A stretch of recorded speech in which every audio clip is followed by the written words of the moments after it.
الرجيم بسم الله الرحمن الرحيم كل نفس ذائقة الموت صدق الله العلي العظيم সবাই দুরূদ শরীফ পড়ি আল্লাহুম্মা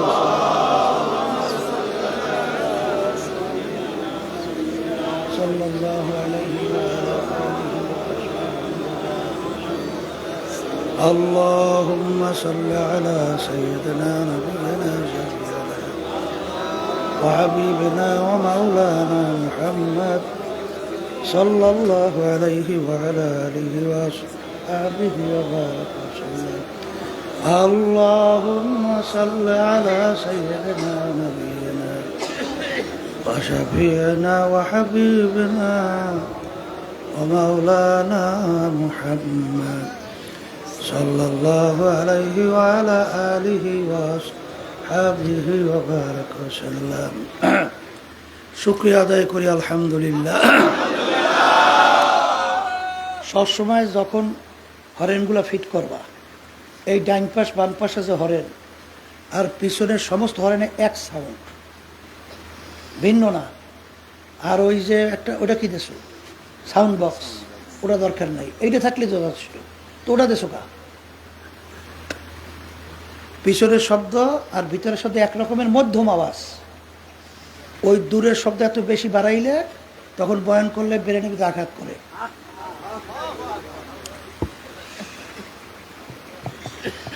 অনেকের কানে মাহফিলের দাওয়াত পৌঁছার পরেও, অনেকের সুযোগ থাকা সত্ত্বেও মাহফিলে আসে নাই। আবার তালাশ করলে দেখবেন বহু দূর থেকে কষ্ট স্বীকার করে আমার অনেক ভাইরা মাহফিলে পাগলের মতো সুইটা চলে আসছে। মান জাদ্দা ওয়াজাদা, যে যে জিনিস পাওয়ার জন্য চেষ্টা করে সে ওই জিনিস পাইয়াও যায়। দাদাজান আব্বাজান চরমনের জমিনে ঘুমায় আছে। আমার আব্বাজান বলতেন দিনই মাহফিলে প্রথম থেকে শেষ পর্যন্ত থাইকা বাড়ি বিদায় হয়ে চলে গেলে আমল নামার মধ্যে কম পক্ষে হলো 50 লক্ষ নেকি আর কম জমা হতেই পারে না। নিয়াত যাদের সহি, আল্লাহকে রাজি খুশির উদ্দেশ্যে যারা আসছেন, রব্বুল আলামিন লক্ষ লক্ষ নেকি আমল নামায় দান করবে। একটা নেকির মূল্য সম্পর্কে আমরা অনেকে জানি, শুনছি। আল্লাহ রসুল সাল্লাল্লাহু আলাইহি ওয়াসাল্লাম অহুদ পাহাড়কে ইঙ্গিত করে বলছিলেন, পুরা পাহাড়টা যদি স্বর্ণের হয়ে যায় এর যত মূল্য হবে তুলনা ছাড়া একটা নেকির মূল্য অনেক বেশি। একটা নেকির প্রয়োজন সম্পর্কে আল্লাহ রাব্বুল আলামিন কোরআনুল কারীমের ভিতরে বলছেন, ফামাইয়া আমাল মিসকালা যাররাতিন খায়রান ইয়ারা ওমাইয়া আমাল মিসকালা যাররাতিন শাররান ইয়ারা। আল্লাহ বলছেন, যাররা পরিমাণ তোমার যদি নেকি থাকে তার ফল তুমি ভোগ করতে পারবে, আর যাররা পরিমাণ যদি গুনাহও থাকে তার ফলও তোমার ভোগ করতে হবে। এটা কে বলছে? আমি না, আল্লাহ বলছে। কিয়ামতের ময়দান এত কঠিন ভয়াবহ হবে, মা পর্যন্ত সন্তানের পরিচয় না দিয়া সন্তান থেকে মা ভাইগে যাবে। মা যদি পরিচয় না দিয়া সন্তান থেকে ভাগে, মায়ের চেয়ে আপন দ্বিতীয় আর কেউ আছে? তাহলে সারা কিয়ামতের ময়দানে ঘুইরা নেকি সংগ্রহের চিন্তা মাথায় রাখাটাও বোকামি। কথা ঠিক কিনা? নেকি কামাই করার জায়গা হলো দুনিয়াতে, আর দুনিয়া মাজরাতুল আখিরা। আজকে যারা মাহফিলে আসছেন, নিয়াত যদি সহি থাকে, রব্বুল আলামিন লক্ষ লক্ষ নেকি আমল নামায় দান করবে। তো আমরা যারা মাহফিলে আসছি, জিতছি না ঠকছি? আর যারা আসে নাই, তারা যে ঠকছে, মাহফিলে আসে নাই, নেকির বুঝ আসে নাই। এই নেকির বুঝ এবং আখেরাতের বুঝ, দুনিয়ার বুঝ, এইটার জন্যই মাহফিলের ব্যবস্থা। যারা মানুষ তারা কিন্তু বুঝবে, সেই অনুযায়ী তার নিজের জীবনকে চালাবে। আর দেখতে সুরাতে আকার ইঙ্গিতে এক কথায় অঙ্গ প্রত্যঙ্গে মানুষ, কিন্তু ভিতরটা আবু জাহাল উতবা সাহেব আবুল আহাব মার্কা। এরা কিন্তু বুঝেও নাই বুঝবেও না। আল্লাহ রসুল সাল্লাল্লাহু আলাইহি ওয়াসাল্লামের পবিত্র জবান থেকে আবু জাহাল উতবা সাহেব আবুল আহাব মার্কা দ্বীনের দাওয়াত ইমানের দাওয়াত পাওয়ার পরেও তারা কিন্তু ইমান আনে নাই, আল্লাহর হাবিবের কথা অনুযায়ী চলে নাই। তা আল্লাহর হাবিবের জামানায় আবু জাহাল মার্কা ছিল, মাঝখানেও গেছে, বর্তমানেও আছে, কিয়ামত পর্যন্ত থাকবে। শোনেন,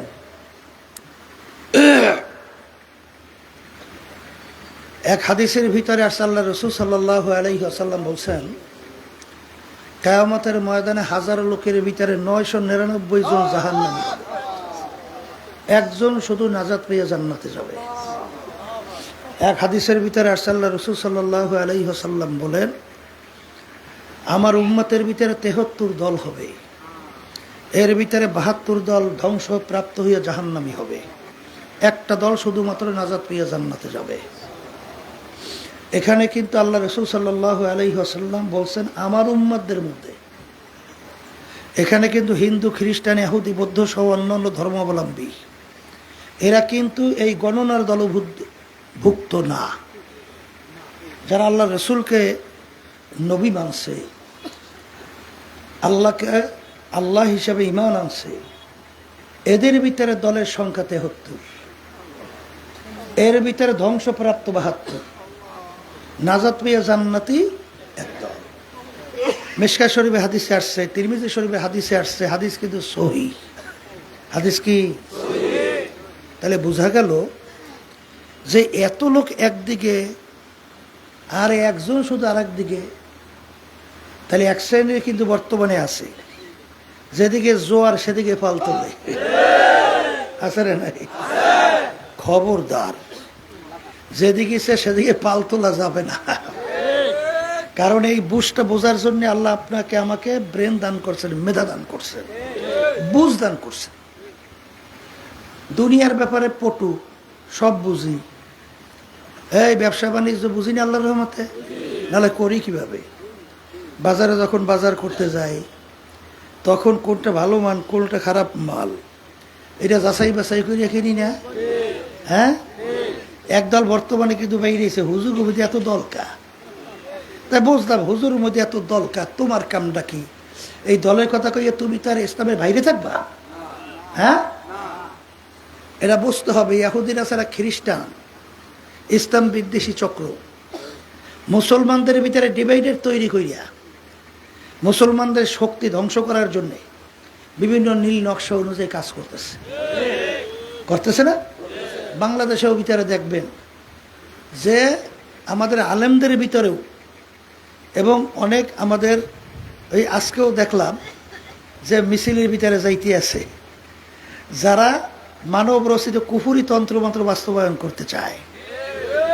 একজন আমাকে বলতে আছে কান্দে দেয় একটা না কোন জায়গায় পাগড়িও আছে। কথা বুঝেন না? বুঝেন নাই? এ হলে সব ধোকাবাজি। কথা বুঝেন নাই? এক কথা এগুলো ধোকাবাজ বলা হয়। ওই দাড়ি রাখছে ফ্যাশন, লম্বা জামা গায়ে দিয়েছে ফ্যাশন, ওই পাগড়ি ফ্যাশন। কথা বুঝেন? কিন্তু যারা দিনদার, যারা আল্লাহকে বিশ্বাস করি, তারা কখনোই মানব রচিত কুফরি তন্ত্রমন্ত্রের সঙ্গে থাকতে পারে? হ্যাঁ, যে আল্লাহকে বিশ্বাস করে কোনোদিন পারে? বর্তমানে দেখবেন আমাদের ভিতরে একজন হুজুরের মধ্যে দল আছে, এরা কিন্তু বিভিন্ন প্রক্রিয়ায় এই কুফরি তন্ত্রমন্ত্রের সহযোগিতা তাদের সঙ্গে কিন্তু জড়াইয়া দলও করে। আছে না নাই? এরপরে যদি আপনি আর আমি বলি যে এদিকে যাওয়া যাইবে না, তখন আমাদের বিরুদ্ধে বিভিন্ন ধরনের কথাও বলা শুরু করে। তারা এক একটা সুপারি করে, অমুকে এই যে সুবিধা এই জন্য ওদিকে যাওয়া যাবে না।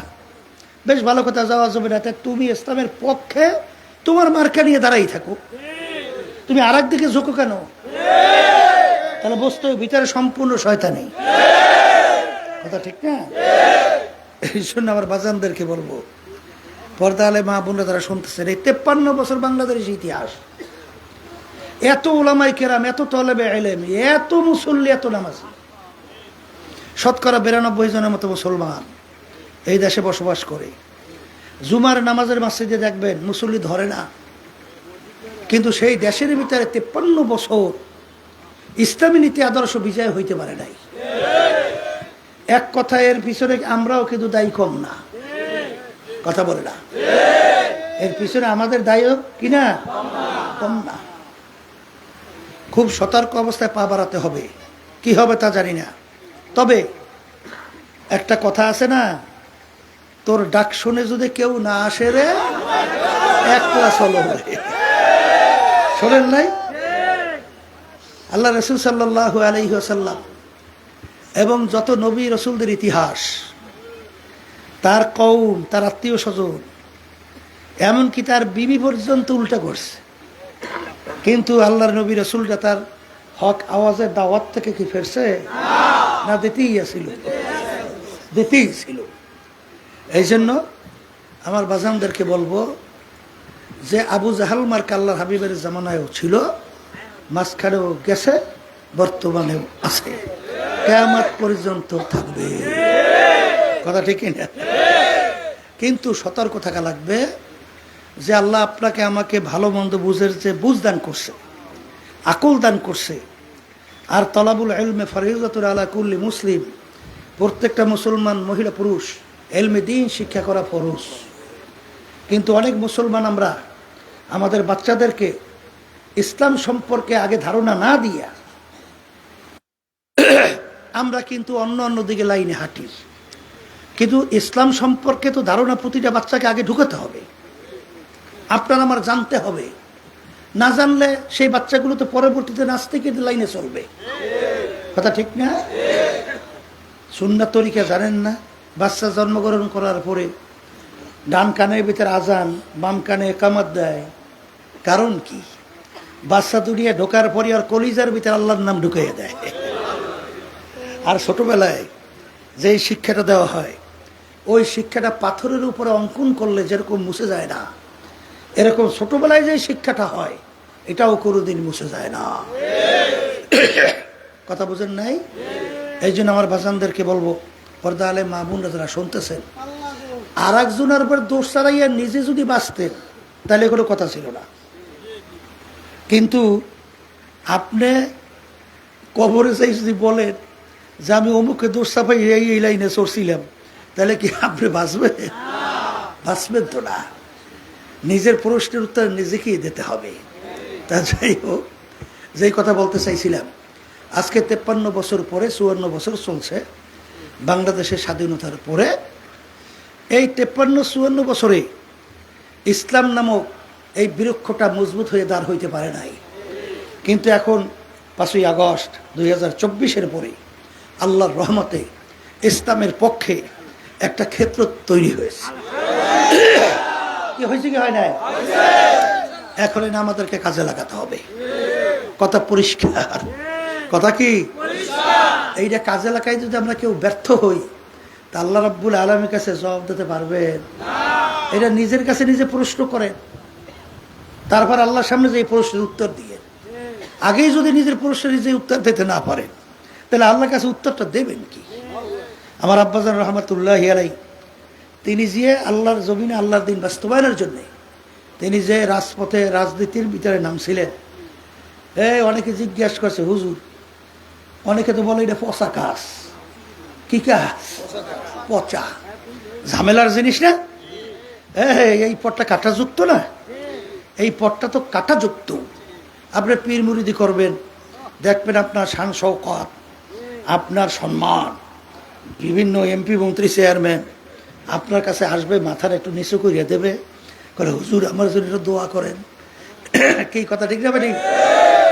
কিন্তু যখন আপনি বলবেন এই আল্লাহর বান্দা, এই নীতি আদর্শের মধ্যে চলা যাবে না, এই নীতি আদর্শ কুফুরি, এর মাধ্যমে জাহান্নামে যাওয়া লাগবে, তখনই দেখবেন আপনার ফুতু দূরের কথা আর দোয়া তো দূরের কথা, তখন মারতেও ভুল করতে চায় না, ঠিক না?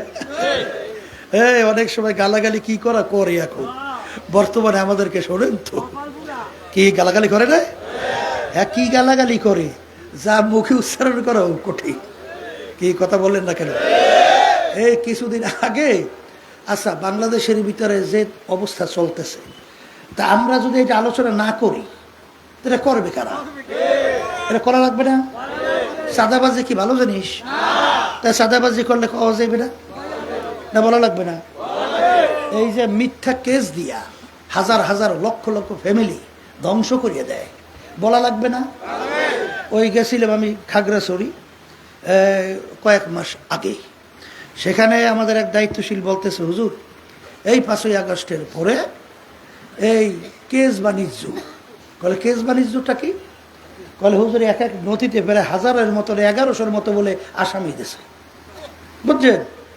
দেওয়ার পরে এখন ওই নেতার কাছে যায়, টাকা নেয়, নাম কাটে। বুঝেন না এই কথাটা? কথা বুঝছেন তো কিছু? এটা কেস বাণিজ্য করা ঠিক হইবে না, মানে হুয়ারি একটা তামসা না। আচ্ছা, সেখানে ওর কাছে টাকা চাইছে 40,000 টাকা। সে বলতেছে, কিন্তু হুজুর আমার কাছে টাকা ছিল না, আমার কাছে টাকা নাই, আমি 40,000 টাকা কোথার থেকে দেবো? 1100 আসামি তালাশ করে বাড়ি করা লাগছে না? পুত্তে পুত্তে যা হয়েছে সবাই জুদিয়ে রাখছে। তা শেষ পর্যন্ত হ্যাঁ জেলে যাওয়া লাগছে, প্রায় 6 মাসের মতো জেল খাইতে বাইরে আমার সঙ্গে দেখা করিয়া এই কথা বলতেছে।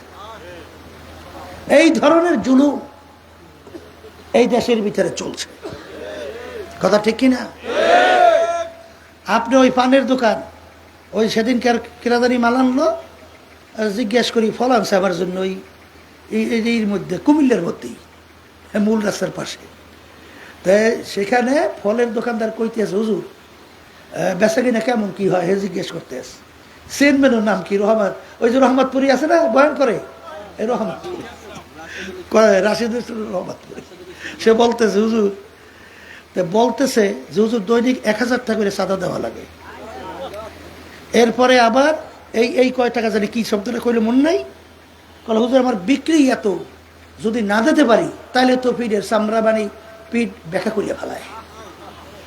এই ছোট একটা রাস্তার পাশে ব্যবসায়ী, তার অবস্থা এটা চলছে, এটা বলা লাগবে না? হ্যাঁ না লাগবে না? এইটা বলতে গেলেই তখনই তো আমাদের বিরুদ্ধে বিভিন্ন ষড়যন্ত্র, তখন গালাগালি, তখন মাইরের জন্য বিভিন্ন হুমকিও তো দেয়। এখন না বললে পরিবর্তন হয় না, বলা লাগবে। এই জন্যই বলতে যাইয়া দেখেন আমাদের বিরুদ্ধে ষড়যন্ত্র কিভাবে করতেছে। ষড়যন্ত্র করে কোনো লাভ আছে? কিছুদিন আগে তো খুব আদর ছিল আমাদের, এখন আর কোনো আদর নাই। ওই যে আল্লাহ রাসূল সাল্লাল্লাহু আলাইহি ওয়াসাল্লাম আবু জাহাল যাইতে আছে, যা বলে কোবায়েসের গোড়ায় বসে আল্লাহর হাবিব কাঁদতেছে, বয়স 8 বছরের মতো। বয়স কত? 8 বছর। আবু জাহাল উটের পিঠে যায়, দেখে ভাতিজা কান্দে। আল্লাহ রাসূল সাল্লাল্লাহু আলাইহি ওয়াসাল্লাম বলে, ভাতিজা কেন কাঁদতেছো? এই তোমার বাপ নাই, মা নাই, এই দুঃখে তুমি কাঁদতেছো? ওঠো, তুমি আমার উটের পিঠে ওঠো, তোমাকে বাড়ি পৌঁছাইয়া দেব। আল্লাহ নবী সাল্লাল্লাহু আলাইহি ওয়াসাল্লামকে এক পর্যায়ে জোর করিয়ে এই পিঠে উঠেছে। আবু জাহিল্লার সামনে, আল্লাহ রসুলকে বসাইছে পিছনে। এখন উটের উপরে আঘাত করে বলে, উঠ সামনে চল।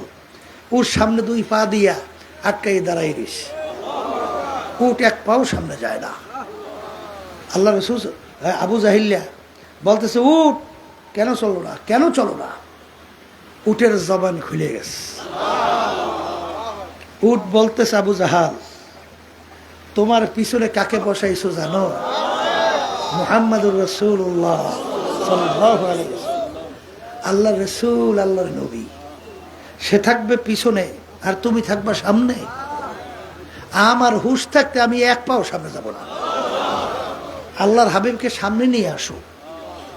যখন সামনে নিয়ে আসছে, বিদ্যুৎ বেগে উট দৌড় শুরু করছে, উঁচা বাজে লাভ দেয়, কোনো নিয়ন্ত্রণ বলতে নাই। উট কি হলো? উট উত্তর দেয়, বলে আমি তো জীবনে কল্পনাও করতে পারি নাই যে সরদার দোজাহান মুহাম্মদুর রাসূলুল্লাহ সাল্লাল্লাহু আলাইহি ওয়াসাল্লাম আমার পিঠে উঠবে, এত করে চিন্তাও করি নাই। এই জন্য আমি আজকে খুশিতে আত্মহারা। আজকে আমাকে কোনো নাগাল তুমি গতিরোধ করতে পারবো না। আবু জাহল আল্লাহর হাবিবকে নিয়ে গেছে, মুত্তালিবের বংশধর, বলতেছে মুত্তালিবের বংশধরেরা এই সন্তানটাকে খুব আদর যত্ন গুরুত্ব দিয়া লাইলো পাইলো, লালন পালন কইল, এই আমাদের বংশের জন্য গৌরব হবে। কি আদর না? কথা কেন আদর না? হ্যাঁ। এরপরে আল্লাহ রাসূল সাল্লাল্লাহু আলাইহি ওয়াসাল্লামকে আপনারা জানেন কাফেররা হজরে আসওয়াদ, শোনেন নাই? এই হজরে আসওয়াদ কিন্তু বেহেশতের পাথরের টুকরা, জানেন তো? এই হজরে আসওয়াদ চাইর কবিলা নামি দামি, ওদের ভিতরে বংশ বাজাবাজি না। এখন কে উঠেই আল্লাহর ঘরের কর্নারে রাখবে, তাদের বংশের মর্যাদা বাড়িয়ে যায়। এখন এই নিয়ে তো বিরাট ঝগড়া মারামারি কায়দা। আল্লাহ রাসূল সাল্লাল্লাহু আলাইহি ওয়াসাল্লামকে তারা সালিশদার হিসেবে কি করলো? নিযুক্ত করলো। কারা করে? কাফেররা। কারা করে? আল্লাহ রাসূল সাল্লাল্লাহু আলাইহি ওয়াসাল্লাম তিনি তার রুমালকে বিছিয়ে দিয়েছে, নিজের হাতে পাথরটাকে উঠে রুমালের ভিতরে রাখছে। চার কবিলার সর্দারকে ডাকিয়ে বলছে, চারি কোনায় চারজন ধরো। তা চারজন ধরছে, আল্লাহর ঘরের কর্নারে যেখানে হজরে আসওয়াদ লাগানো আছে সেখানে নিয়ে যখন রাখছে, আল্লাহ হাবিব সাল্লাল্লাহু আলাইহি ওয়াসাল্লাম নিজের হাতে হজরে আসওয়াদকে উঠাইয়া কর্নারে বসাইয়া দিয়েছে। এই সিদ্ধান্ত মানছে কারা? কন্যা আল্লাহ রাসূল সাল্লাল্লাহু আলাইহি ওয়াসাল্লাম আলামিন বলছে কে? কাফেররা। আদরে কোনো শেষ আছে? কিন্তু যখন বলছে যে তোমাদের এই কাজ অন্যায়, এটা করা যাবে না, এই মূর্তি পূজা করা যাবে না, এই জুলুম করা যাবে না, এই সন্তান হত্যা করা যাবে না, এই ব্যভিচার করা যাবে না, এই মিথ্যা বলা যাইবে না, এইটা করা যাইবে না, সেইটা করা যাইবে না। এখন খুব আদর আছে না? আদর শেষ। শুধু শেষটা তাই না, আবু জাহল আল্লাহর হাবিবের চাচা না? আবু লাহাবের নাম শুনছেন? ওই যে সূরা নাযিল হইছে, তাব্বাত ইয়াদা আবি লাহাব, শোনেন না? আবু লাহাব কেডা জানেন? আল্লাহ রাসূল সাল্লাল্লাহু আলাইহি ওয়াসাল্লাম আপন বেয়াই, তার দুই মেয়েকে আবু লাহাবের দুই ছেলের সঙ্গে বিবাহ দিয়েছে। ওদিকে তো চাচা, ওদিকে আবার আপন বেয়াই। সেই আবু লাহাব কি করছে? বেআইনে কি করছে?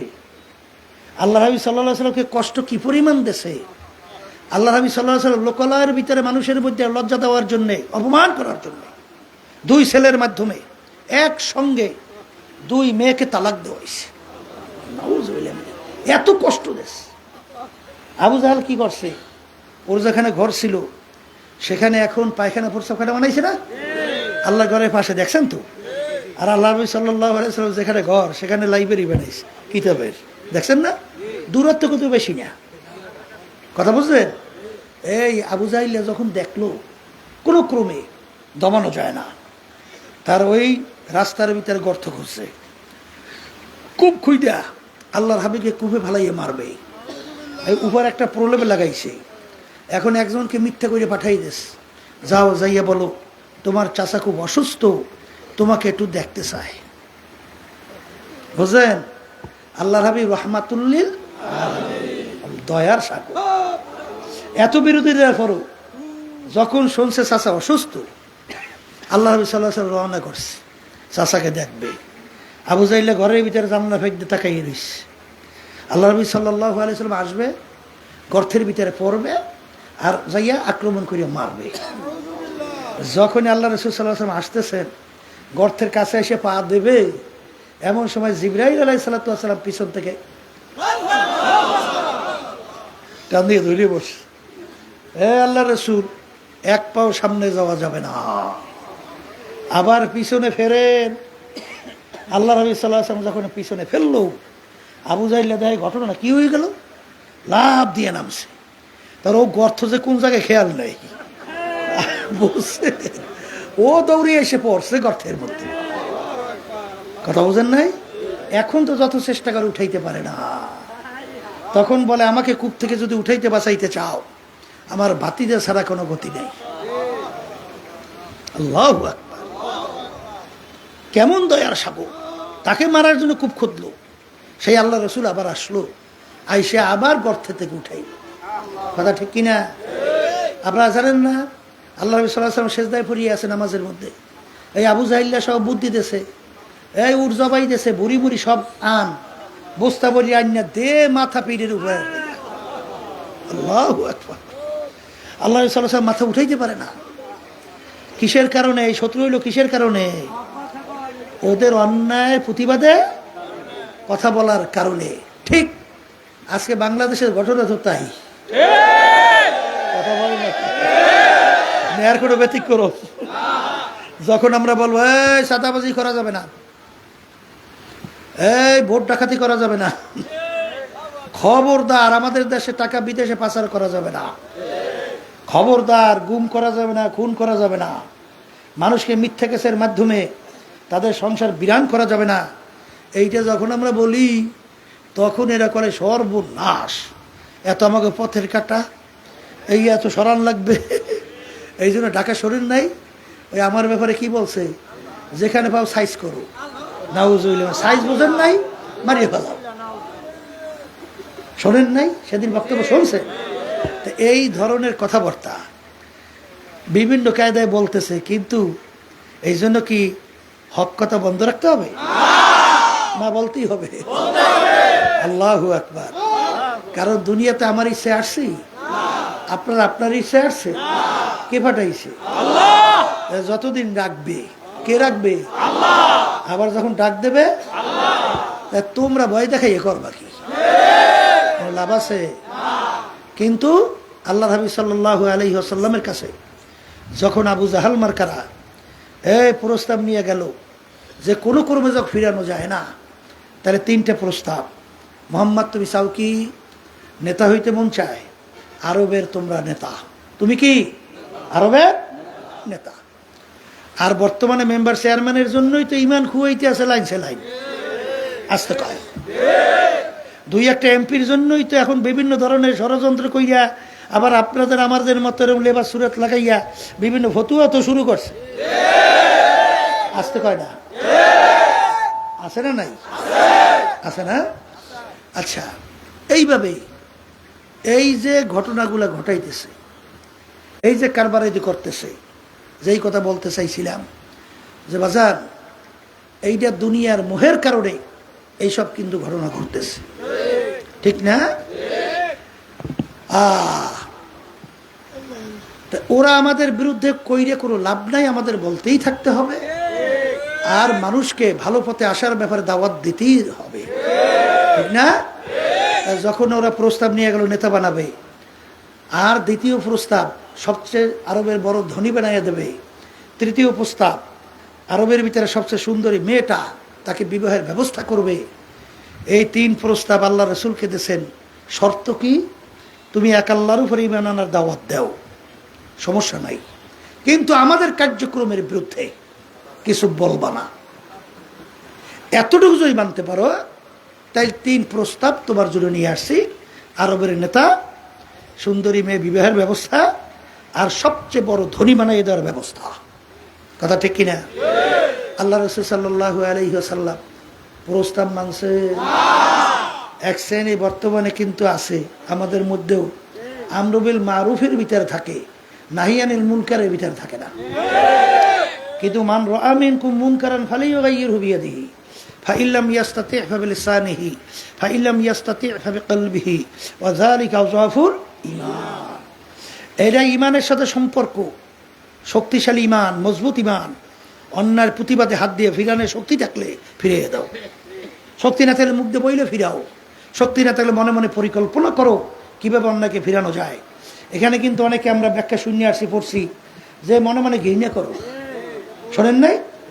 এটা কিন্তু সম্পূর্ণ একটা তর্জমা উল্টা।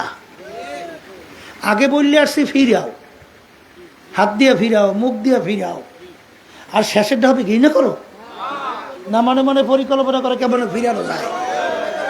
এই কথা ঠিক না ভাই? ঠিক। কারণ যখন আপনি মনে মনে ঘৃণা করবেন, তাই ঈমান ঠিক হইল, তাহলে কোনো সমস্যা নাই। কোন জায়গায় আঘাতটা করছে বুঝছেন? আর যখন আপনার শক্তি থাকবে না, তখন তো আপনি মনে মনে পরিকল্পনা করতে হবে কিভাবে ফিরানো যায়। আল্লাহ মাফ করুক, এই ব্যাখ্যাটাও কিন্তু একটা ভয়াবহ ব্যাখ্যা। কারণ হয়তো মনে করছে আমার ইমান তো রয়েই গেছে, অসুবিধা কি? কিন্তু শেষের অবস্থান আল্লাহ রাসূল সাল্লাল্লাহু আলাইহি ওয়াসাল্লাম বলেন ইমানের দুর্বল অবস্থা। এর অর্থ কি? যদি এতটুকু না থাকে তাহলে দুর্বলটাও থাকে না। এই কথা বলে না? কথা ঠিক না? ঠিক। যদি শেষেরটা হয় ইমানের দুর্বল অবস্থা, তাহলে এতটুকু যদি আপনার না থাকে তাহলে ইমান থাকে? এই জন্য আমরা বলি মারুফ নাহি আনিল।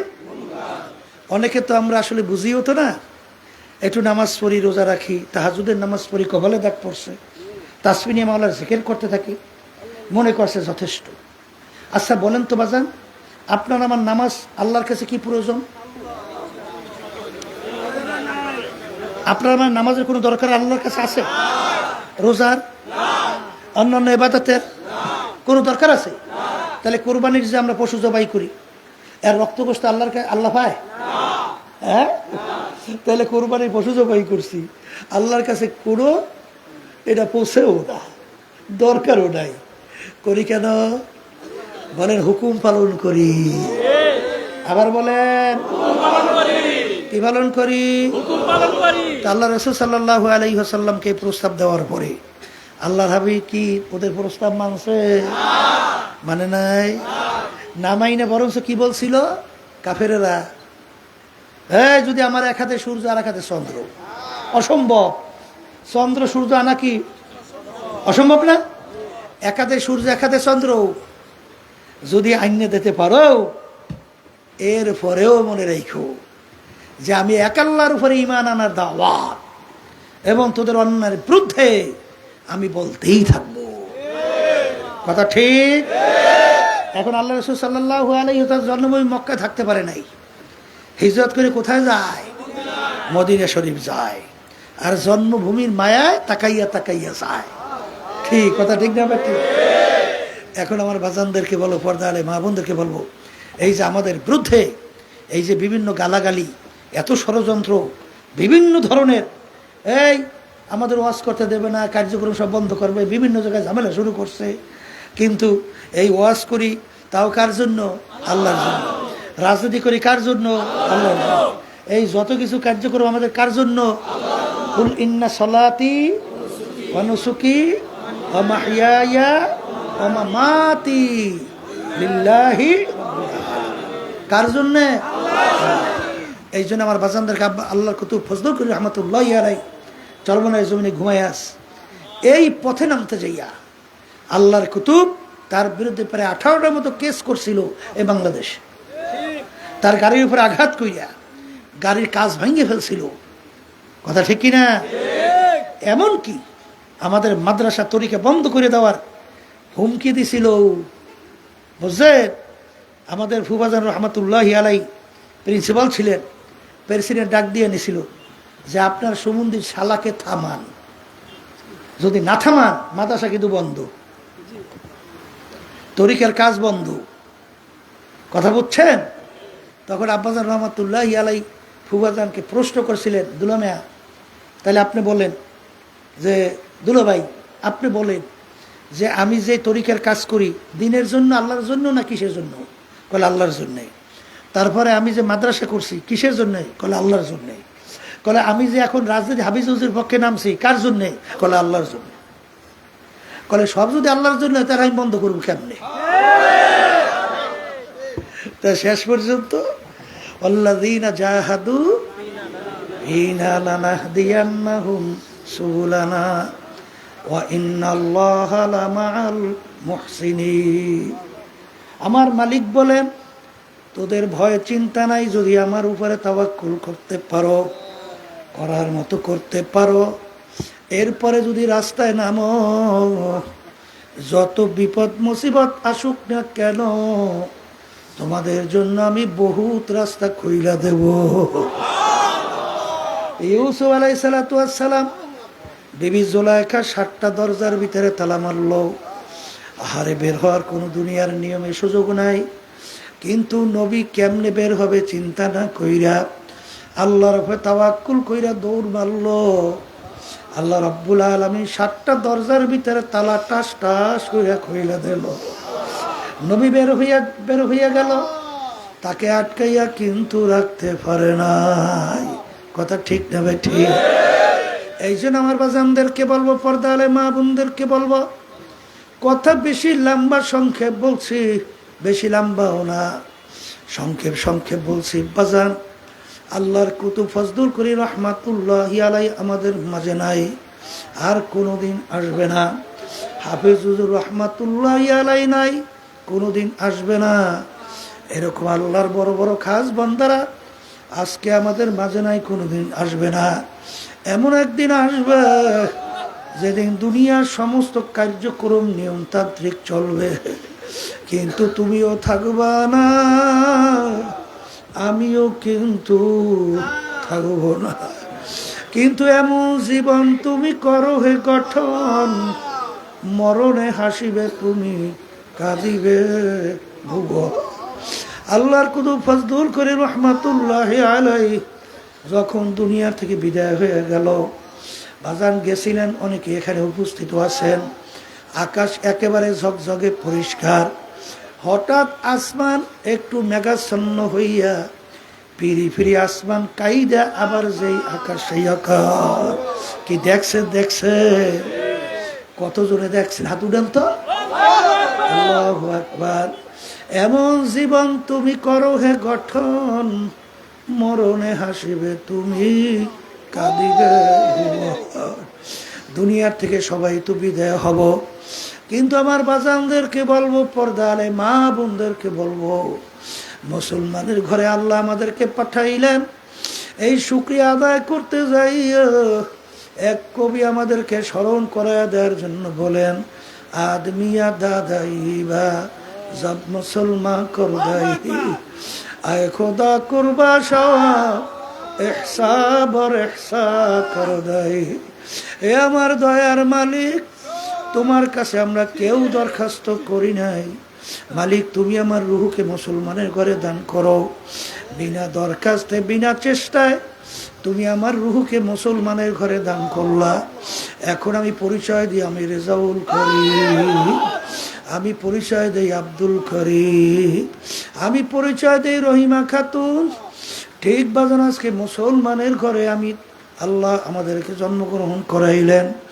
আমার মালিক ইচ্ছা করলে তোমাকে আমাকে হিন্দুর ঘরেও তো পাঠাইতে পারত, খ্রিস্টানের ঘরেও তো পাঠাইতে পারত, অন্যান্য বিজাতির ঘরেও তো পাঠাইতে পারত।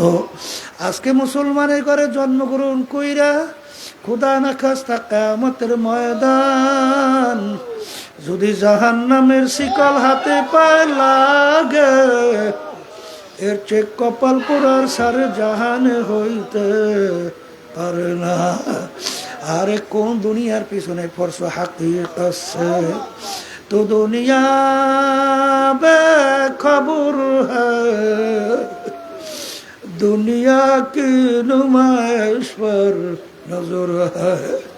এ বড় লোক আমার বাবারা, হে ধনী আমার বাবারা, হে মুফতি মুহাদ্দিস আমার বাবারা, হে চেয়ারম্যান মেম্বার এমপি মিনিস্টার আমার বাবারা, হে পীর মুফতি আমার বাবারা, হে সভাপতি সেক্রেটারি বড় বংশের আমার বাবারা, হে বড় বড় ধনী আমার বাবারা, একটু মাঝে মাঝে চক্ষু বন্ধ করে মুরাকাবা করো, এরপর কবর দিকে রওনা করো।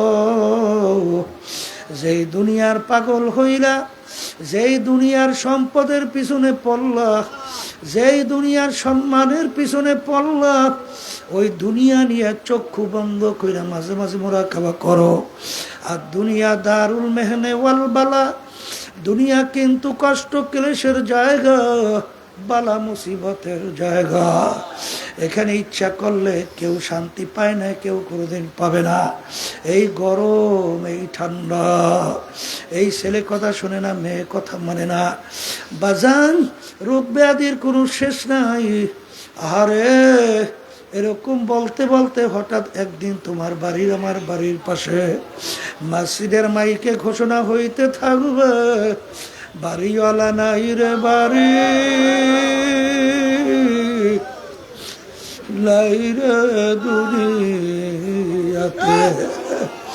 আরে সারা দুনিয়ার বাদশা ছিল বাদশা সিকান্দার, তিনিও তো চলে গেল কবরের মাঝার।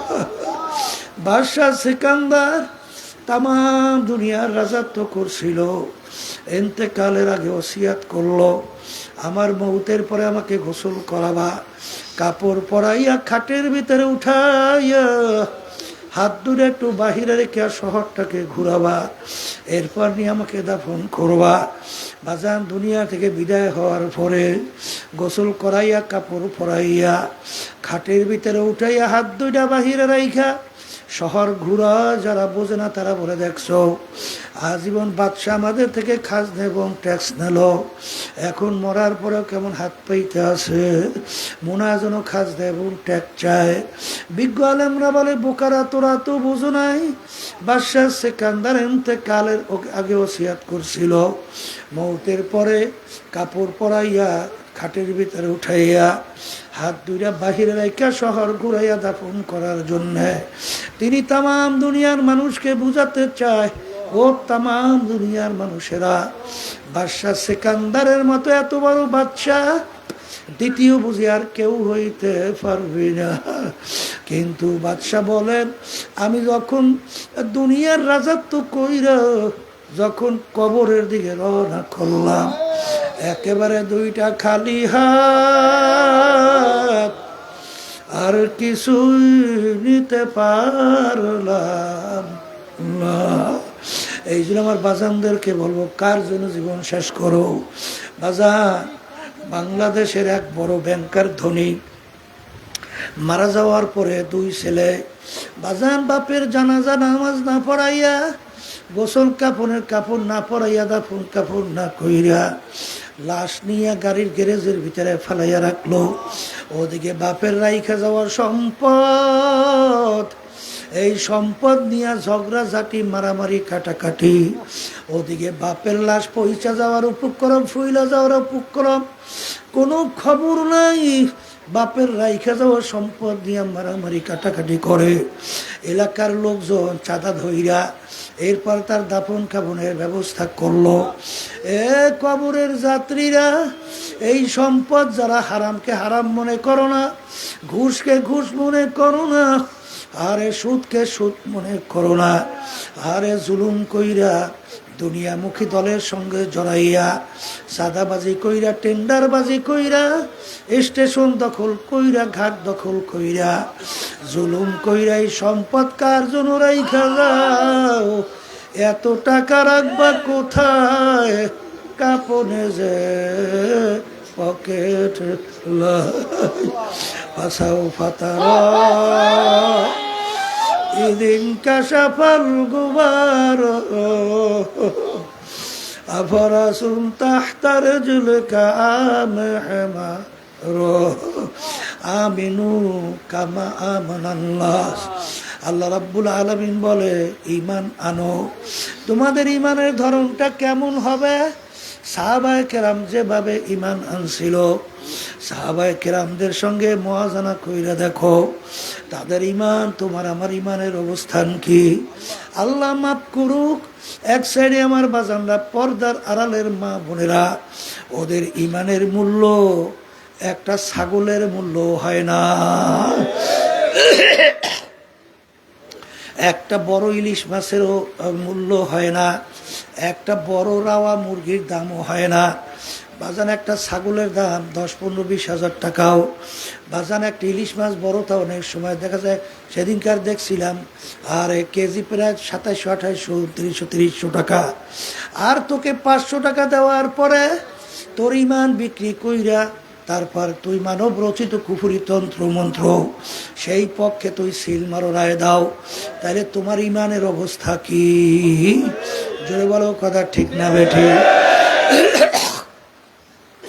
আর যারা ঈমানদার, তামাম দুনিয়াও যদি তাদের পায়ের উপরে ফেলাইয়া রাখা হয়, আল্লাহর ফজলও করবে, তাদের ঈমান বিক্রি হবে না।